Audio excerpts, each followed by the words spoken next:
আশা করছি সকলে খুব খুব ভালো আছেন। প্লেটে ও পথেতে সকলকে অনেক অনেক স্বাগত। আজকে রান্না হবে পটল আলু চিংড়ি, আমার খুব ফেভারিট।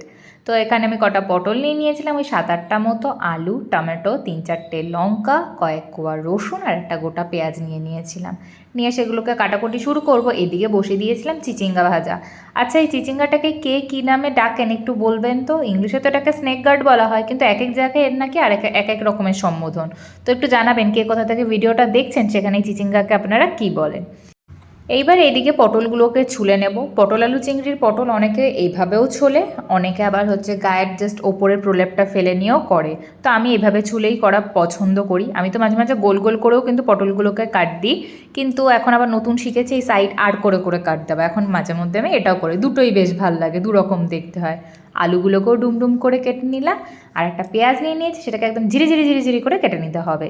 ব্যাস, কাটাকুটি রেডি।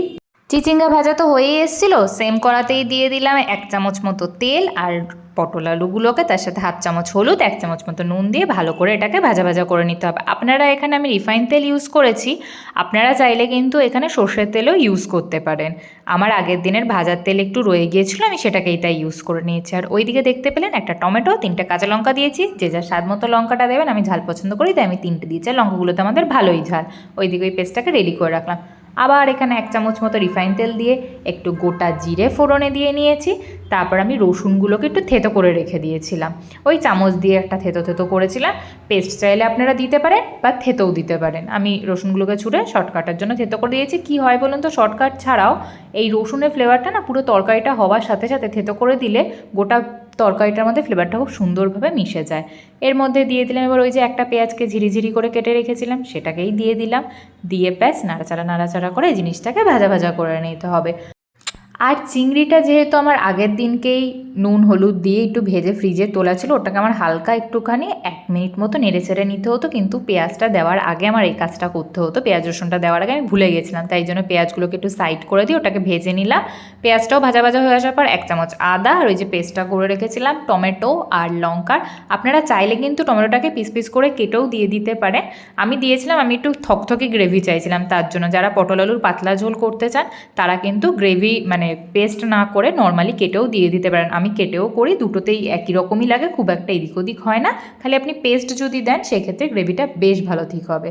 ব্যাস, এবার গোটা বিষয়টাকে কষিয়ে নিয়ে একটু জল অ্যাড করে দিলাম, ঠান্ডা জল মানে নর্মাল যে জল সেটাই আমি এখানে অ্যাড করেছি।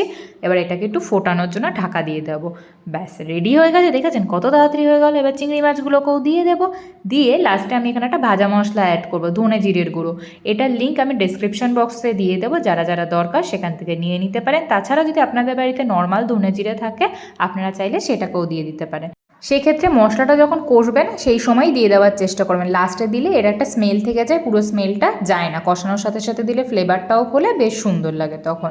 ব্যাস, এখানে আমার এটা রেডি হয়ে গেছে। এবার আমি এটাকে বাটিতে তুলে নেব, তারপর গরম গরম ভাতের সাথে এটাকে পরিবেশন করা হবে। আমি তো এইভাবেই বানাই, সিম্পল হয়, রুটির সাথেও ভালো যায়, ভাতের সাথেও ভালো যায় এই জিনিসটা। আপনারা কে কীভাবে বানান চাইলে আমার সাথে শেয়ার করতে পারেন। এবার গরম গরম ভাত নিয়ে নিয়েছি, তার সাথে কচু বাটা, যার লিঙ্ক আপনারা আমার ডেসক্রিপশানে পেয়ে যাবেন, এটা আমি পোস্ট করে রেখেছি। আর পটল আলু চিংড়ির তো রেসিপি দেখালামই আপনাদেরকে। আর লাস্টে নিয়েছি চিচিঙ্গা ভাজা। যে যেখান থেকেই দেখছেন ভিডিওটা যদি ভালো লেগে থাকে অবশ্যই do like, comment, share and subscribe. Tata.